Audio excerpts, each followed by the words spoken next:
আসসালামু আলাইকুম, সবাই কেমন আছেন? আজকে আমি আপনাদের সামনে তৈরি করে দেখাবো পোলট্রি মুরগির রেসিপি।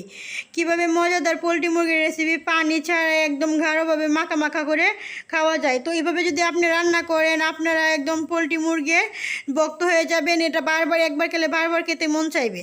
তো আমি এখানে এক কেজি পরিমাণের মাংস নিয়ে নিলাম, পরিষ্কার করে ভালো করে ধুয়ে। এখন আমি এটাকে একটা সাইডে রেখে দেবো এবং চলে যাব মূল রান্নায়।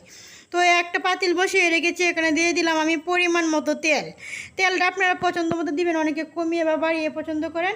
আমি এখানে দিয়ে দিলাম বড় সাইজের 2টা পেঁয়াজ কুচি, দিয়ে দিব 3-4টা তেজপাতা, এলাচ, দারচিনি।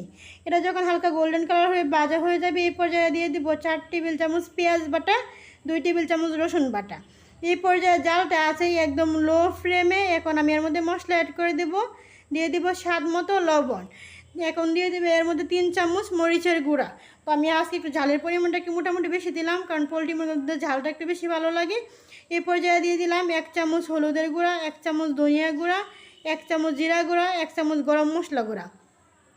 তো এই পর্যায়ে আমি কোনো পানি অ্যাড করি না, একদম জালটা একদমই লো ফ্লেমে আছে।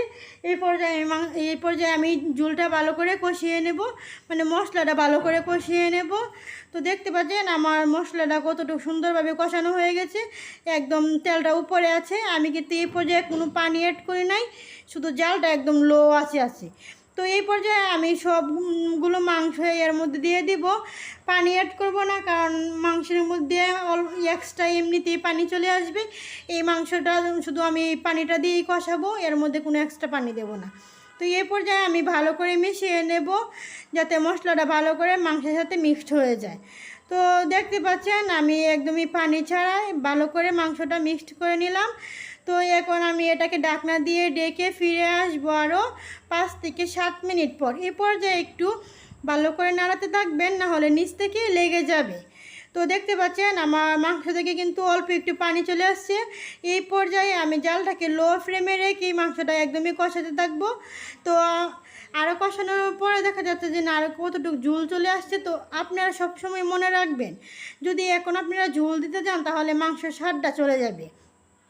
কিন্তু যদি এই পানিটা দিয়ে একদম মাংসটা রান্না করেন তাহলে এর স্বাদই হয়ে যাবে দ্বিগুণ। এ পর্যায়ে দেখতে পাচ্ছেন আমার মাংসর ঝোলটা প্রায় অনেকটা কমে গেছে। যতক্ষণ দেখবেন যে মাংস থেকে তেল না ছেড়ে দিচ্ছে ততক্ষণ পর্যন্ত কষাতে থাকবেন। মাংসের পানিটা যখন একদমই শুকিয়ে যাবে এবং তেলটা উপরে বেশি আসবে, সে পর্যায়ে আপনারা মাংসটা পরিবেশন করতে পারেন। তো দেখতে পাচ্ছেন আমার প্রায় এটা মিনিমাম আধা ঘন্টা সময় লেগেছে। এটা আমি লো ফ্লেমে রান্না করেছি। তো এই পর্যায়ে আমার মাংসের মধ্যে পানি তেমন নেই, শুধু তেলটা আছে। এই পর্যায়ে আপনারা চাইলে আরও 8 থেকে 10 মিনিট কষাতে পারেন। তো এখনই আমি আপনাদের সামনে গরম গরম নামিয়ে পরিবেশন করে দেখিয়ে দেবো আজকে পানি ছাড়া পোলট্রি মুরগির রেসিপি। তো ভিউয়ার্স, আপনারা অবশ্যই দেখতে পাচ্ছেন আমার এই রেসিপি, অবশ্যই কমেন্ট করে জানাবেন আপনাদের কাছে এই রেসিপি কেমন লাগলো। তো আপনারা অবশ্যই একবার হলেও বাসায় ট্রাই করবেন এভাবে রেসিপি। তো ঝুল ছাড়া কেমন লাগে এই রেসিপি অবশ্যই একবার হলেও ট্রাই করে আমাকে কমেন্ট বক্সে জানাবেন কেমন লাগে। তো ভিউয়ার্স, আজকের মতো এখানেই বিদায় নিচ্ছি। পরবর্তীতে দেখা হবে অন্য কোনো নতুন ভিডিও নিয়ে। ততক্ষণ সুস্থ থাকুন, ভালো থাকুন। আল্লাহ হাফেজ, আসসালামু আলাইকুম।